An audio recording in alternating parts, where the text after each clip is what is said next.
Hello everyone, my name's Fergus. I work here at Paperchain Bookstore. It's great to see you all here this evening. Thank you for coming. And please do help yourselves to the refreshments on the table just here, all of which have been very kindly provided by the Embassies of Argentina, Uruguay and Brazil. So I'll begin the formal proceedings by acknowledging that we meet this evening on the lands of the Ngunnawal people, and I pay my respects to elders, people and country.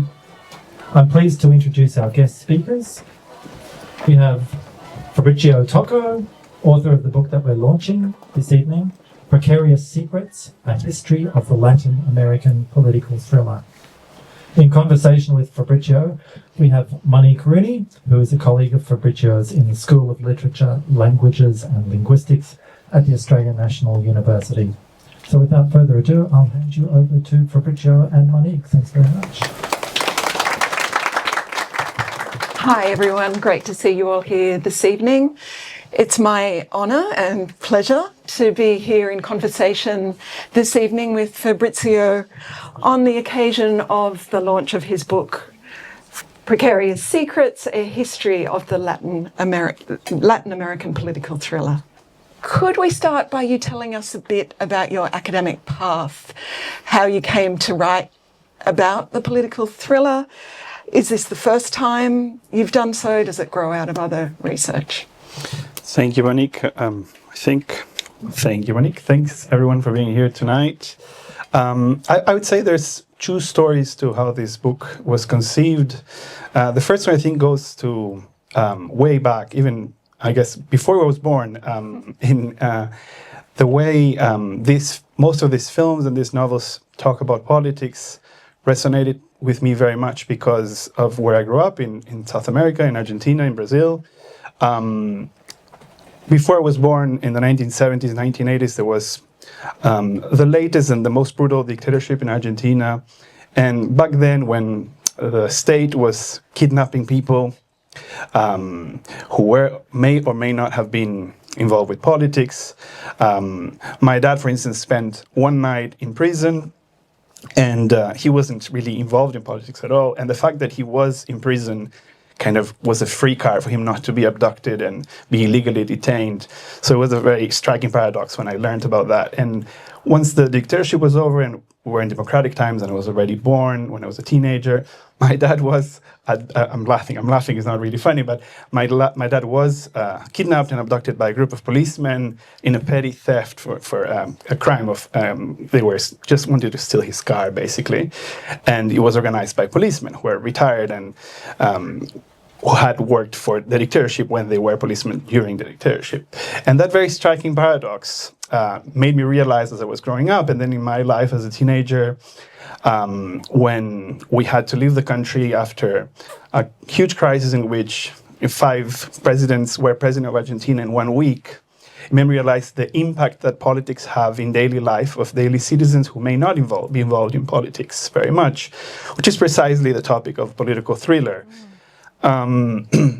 The book itself came from a trip I did to Seattle when I was still living in North America, in Vancouver, for a conference. I went to an MLA conference and I met there who was then the series editor, the collection Border Hispanisms of University of Texas Press, Alberto Moreiras, a Spanish academic who has been living in the US for more than 40 years.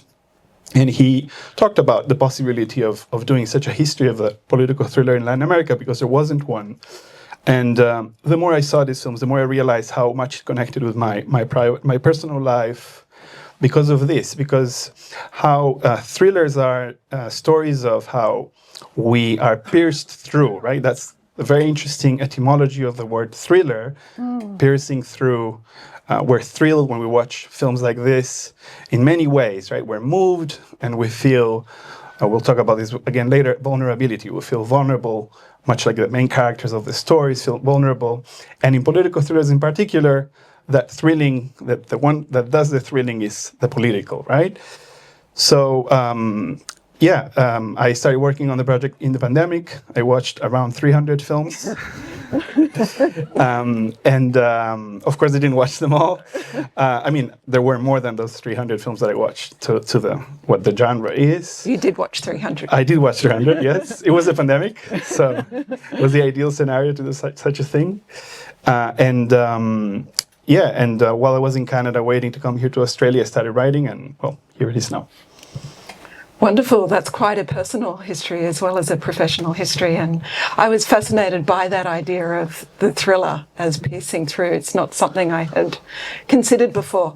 I want to go to one of the main topics of the book, which is secrecy.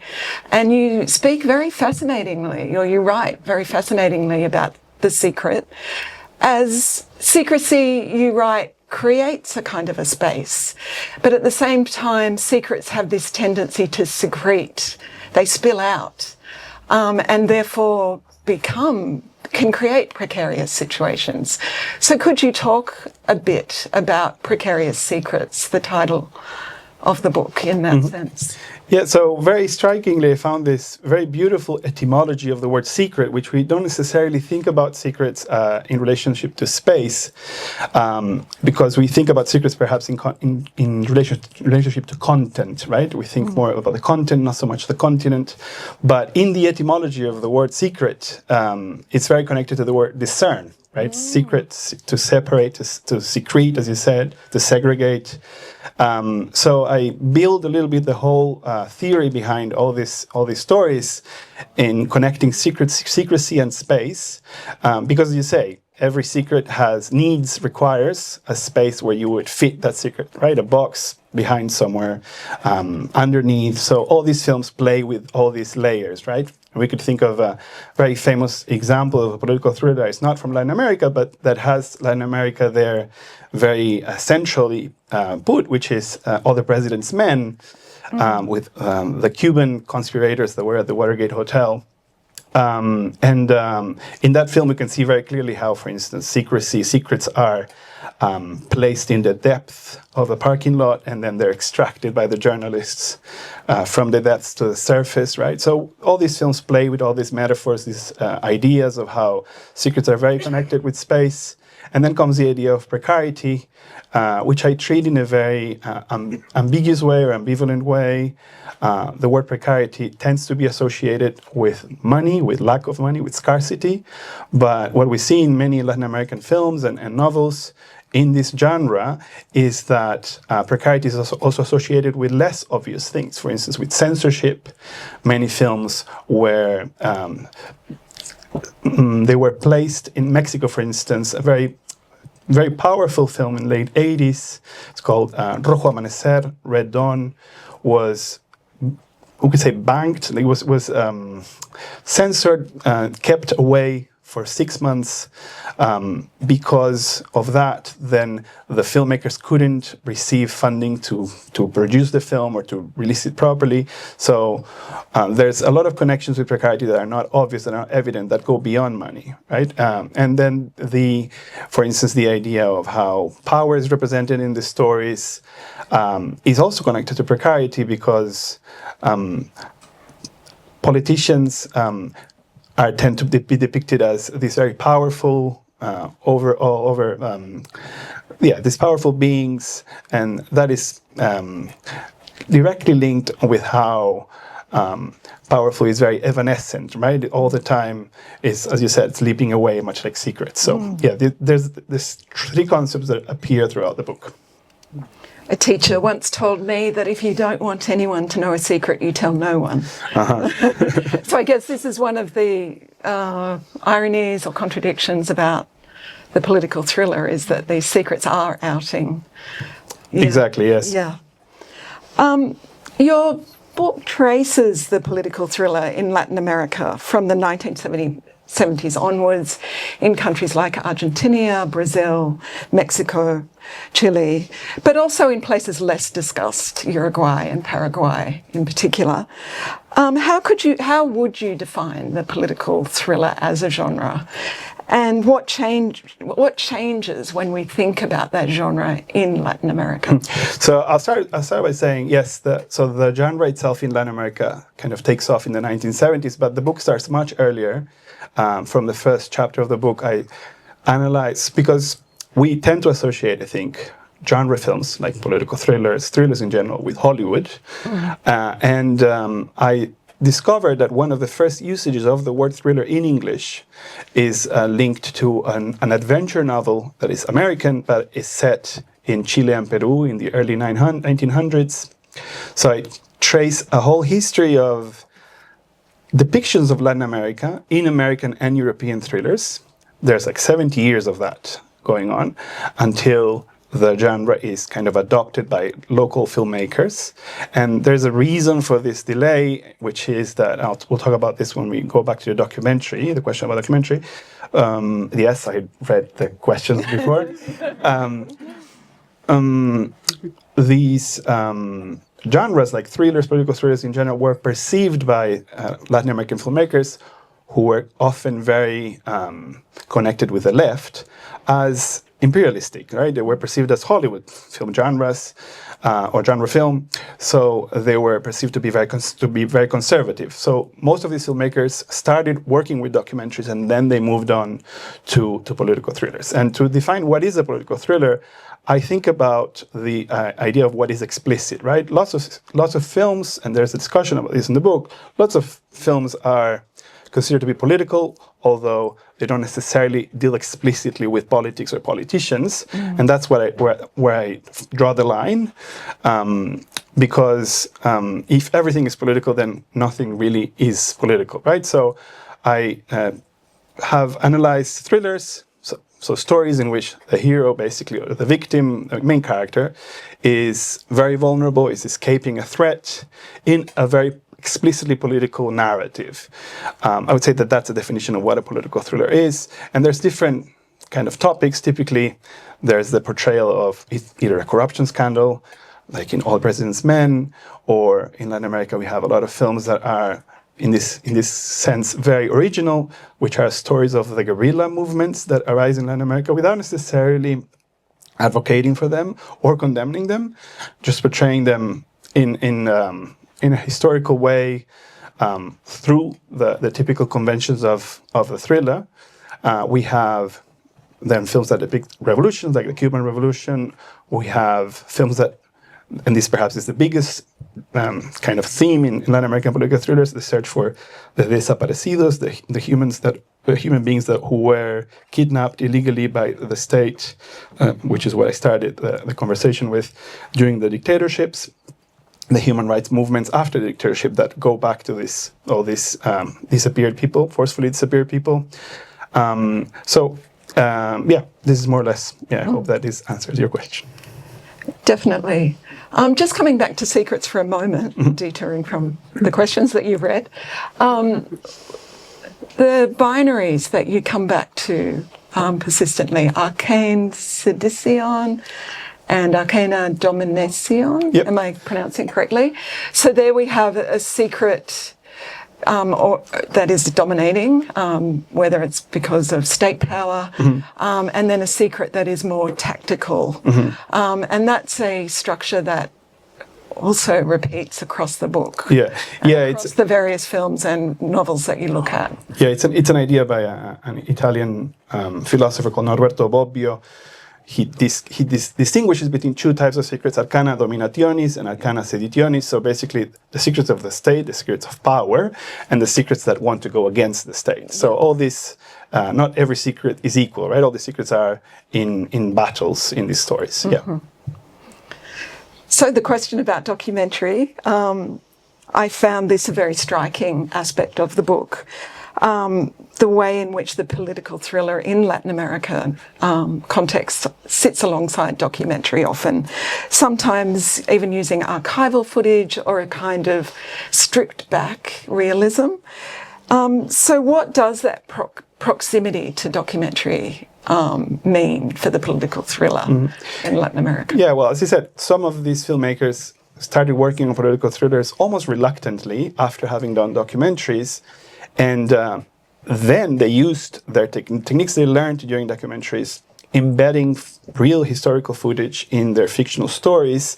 And what this brings about is a sense of authenticity, right? The cachet of authenticity. There's a British theoretician who coins this term.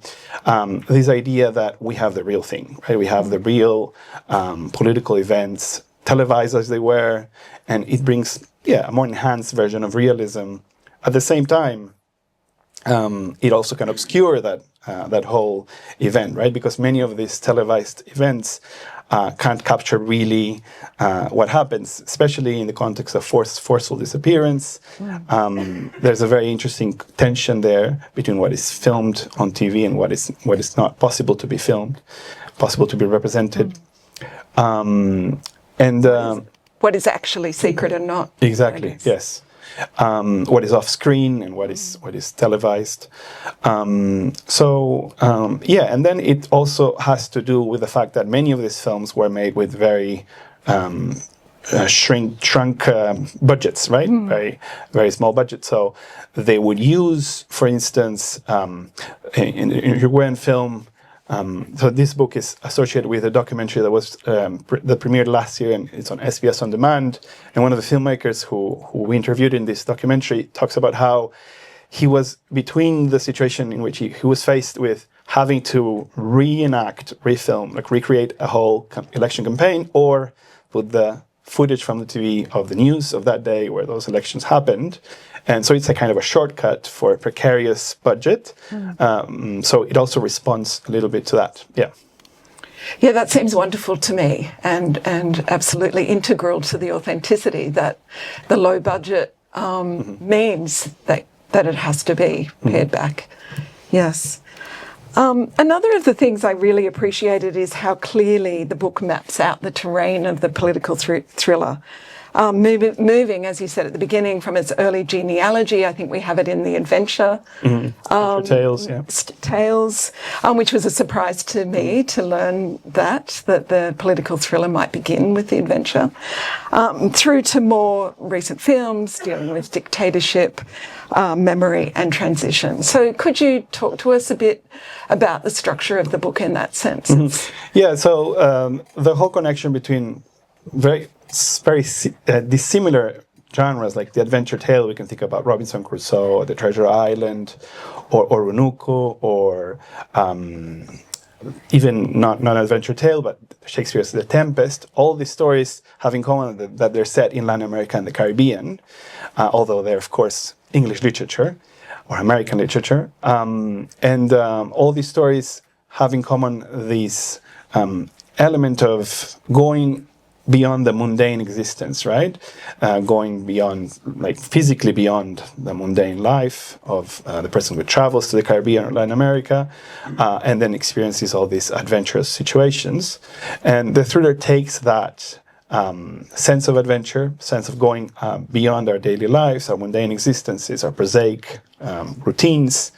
And in politics, it takes especially the idea of conspiracy, right? The idea of conspiracy, which is, we are so keen with our conspiracy theories nowadays, appears very, very center stage in these films, because conspiracy brings this adventurous realm of politics. Politics actually is not that adventurous, or it's not that exciting, but these films make it exciting by bringing the adventure tale and the traditional adventure literature. So the first chapter studies all these early stories written by English and American authors, and how they were later resignified by Latin American filmmakers, especially from the 70s up to very recently. And I deal mainly with film, but also with some novels, especially at the beginning of the book.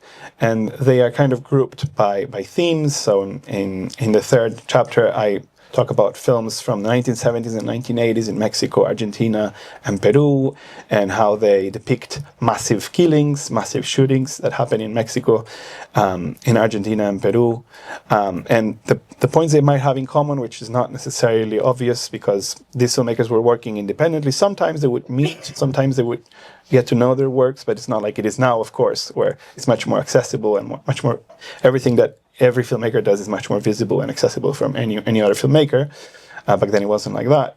And then there's another chapter in which I analyze the guerrilla films and the films about the human rights movements looking for disappeared people. And then there's a last chapter in which I cover very interesting new films that also have a very long tradition, so you asked at first if I worked on something similar. My first book is about detective stories and political elements in detective stories. What is different about this genre is that it doesn't necessarily have a detective. Not always there's a detective or an investigator trying to solve these crimes. And the last chapter deals with the perspective of evil, right? The perspective of hitmen, death squad people who are involved in all these terrible things. Tries to analyze all these different perspectives of the same historical period, which is the Cold War and the post-Cold War. So, what comes out of that is this very thorough genealogy and sense of the political thriller, rather than a sense that you're going to any key film. Mm-hmm. Or were there key films, or are there any that you want to highlight? Mm-hmm. Anything that particularly stood out to you? Yeah, I will mention a Mexican film, which is a shame because Mexican embassy didn't participate in this event. But there's a Mexican film which I find really key that was very criticized. It's a very interesting, very powerful film. It's the one I mentioned before, Red Dawn, Rojo Amanecer. It's a film that depicts the Tlatelolco massacre in 1968, massacre of students, but it does so just by filming what happens in an apartment near the square all these students were killed. This was a very infamous killing of students that were demonstrating right before the 1968 Mexican Olympic Games happened in Mexico City. And the film is entirely shot indoors, so I find it very, very fruitful to study because what we mentioned before about off-screen secrecy, space, right? The whole film is set inside a working class, middle class family apartment, and how, students come from the square and come injured to the apartment, and then the death squads come to the apartment as well. So I find that very, very beautifully shot and very interesting film, very low budget as well. Red Dawn from Mexico. If I would have to say one from Uruguay, I'll say Zanahoria, or Operation Carrot, which is one of the films that we analyze in the documentary as well, that talks about the human rights movements in Uruguay and how there was a very interesting case of a trickster profiting on the lack of knowledge about the remains of the disappeared in Uruguay. And in Argentina, there's recently Adolfo Aristarain, a very famous filmmaker, died, and he was a pioneer in Argentine political thriller. He made Tiempo de Revancha, a very, very powerful film from the early 80s that talks about a story that doesn't necessarily seem evidently about a dictatorship, but it still is. All these films are widely available nowadays online. And from Brazil, I would have to say Pra Frente Brasil, which is a film that was very bravely filmed during the dictatorship, at the end of the dictatorship. The Brazilian dictatorship is a bit different from Argentina and Uruguay. It was a longer dictatorship. It lasted for 20 years, and the film was made at the end of that long period when things were becoming a bit more open towards democracy. The film was very bravely made back then, and I was very lucky to have the chance of including one of the epigraphs of the book is from that film. I was very lucky to talk to the daughter of the filmmaker who very generously accepted to include that in the book. Wonderful. My final question before we throw questions over to the floor is about your Coda, in which you reflect on what the political thriller can do in the present, especially in a world where politics can feel overwhelming or all-consuming. What do you think this genre offers audiences today? Does it give us a way of understanding the political differently? Even living with the political at a time when politics seems to be almost impossible. I think it's a very rich genre, and it's very contradictory, right? Because I mentioned before, if we define the genre, it's explicitly about politics, but at the same time, I claim at the end, the conclusion of the book, that it's not about politics really. We don't get a sense or a better understanding of local politics in these stories, because the stories are more about ethics than about politics. So, which has often been misunderstood by some progressive critics who would see it as this imperialistic Hollywood genre as being about good and evil. They're not necessarily about good and evil, but there's always kind of an ethical understanding of politics, which is the value, I think, of the genre. We can learn about things like the Tlatelolco massacre or the Argentine dictatorship or the Uruguay, Brazilian dictatorships, but we can always learn them very different when there's a story behind it, when there's people who are vulnerable and who we can identify with behind all this history, right? So I think that's the value of the genre for us today. One of the reviewers of the book told me back then, okay, but all this sounds like left-wing propaganda, right? And he said, what if there would be a political thriller that would depict Pinochet, a Chilean dictator, positively? And I felt like the reviewer was, of course, for those of you who are an academia reviewer number 2, didn't get about the genre is that we have to identify with these characters that are being vulnerable and experiencing the oppression of political power. And it would be very hard to identify with someone like Pinochet, right? Yeah, so a right-wing version is just not going to be popular. It isn't, yeah. There are examples, but they tend not to be popular. I would say also this is, at the same time, not necessarily very left-wing either, right? Like, we could say that there is a more classical left-wing tradition of documentary filmmaking in Argentina, some political dramas, but this sits somewhere in the middle, I guess. Yeah. Hi, Fabricio. Thank you. I do have a question. I don't think they'd be covered in your books, but in terms of the older films, political thrillers you're talking about from the 70s and 80s, how do they compare to the newer ones like Argentina 1985 or Ainda Só Aquí? Like, because they're kind of like just coming out now, and they're talking about the same period of time, but they seem totally different. Is there a big difference between those political thrillers? Yeah, I would say 2 main differences. One of them is censorship, and the other one is budget, right?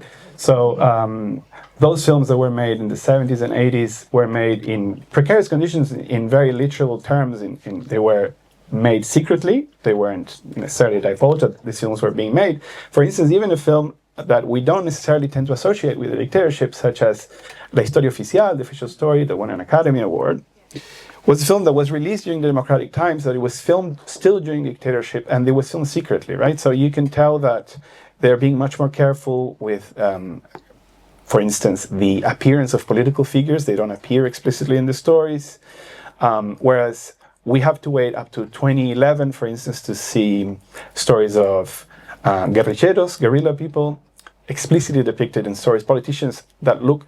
We know we have in Hollywood this like whole tradition of, I don't know, JFK, political thrillers in which JFK appears, an actor resembling JFK or resembling Nixon, right? We don't get in Latin America till much more recently because of censorship and also because of precarious budgets, right? All these films were made with a whole different historical scenario than Ainda Estou Aquí or than Argentina 1985. Those films were made with much better funding and much better, resources, I would say. Yeah. I was thinking about your other skills. You're not only an academic, but also a musician. And something that is very unique during this time of dictatorship in those countries is like the music, right? And also something unique about movies and films like the soundtracks.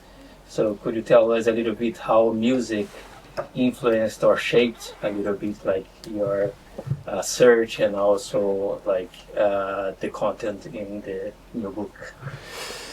I didn't examine music much, music scores, but I did examine sound in films like Red Dawn, Rojo Amanecer, because it's very, very interesting how the film is, again, shot entirely in the apartment, but you get the sounds from the square very, very powerfully arriving to the apartment. And I analyze how that's connected with the idea of thrilling, right? So I went to this very fast. We don't understand now thrilling as piercing through, but the etymology of the word to thrill is to pierce through, right? So that's why when we think about thrillers, we think more about emotion, about being moved, but literally it comes from being pierced through.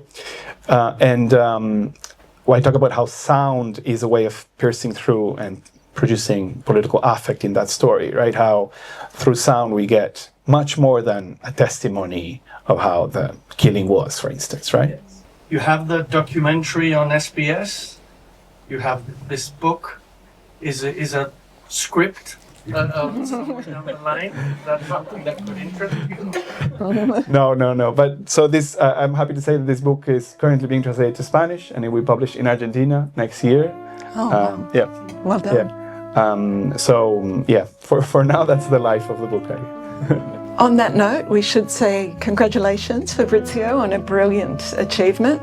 I confess that I not only have not seen all 300 films, or nowhere near all 300 films, most of them are new to me, but it's in my viewing future. Thank you. But congratulations. Thank you, Monique. Thank you. Era em dezembro, eu me lembro da canção. Era lembro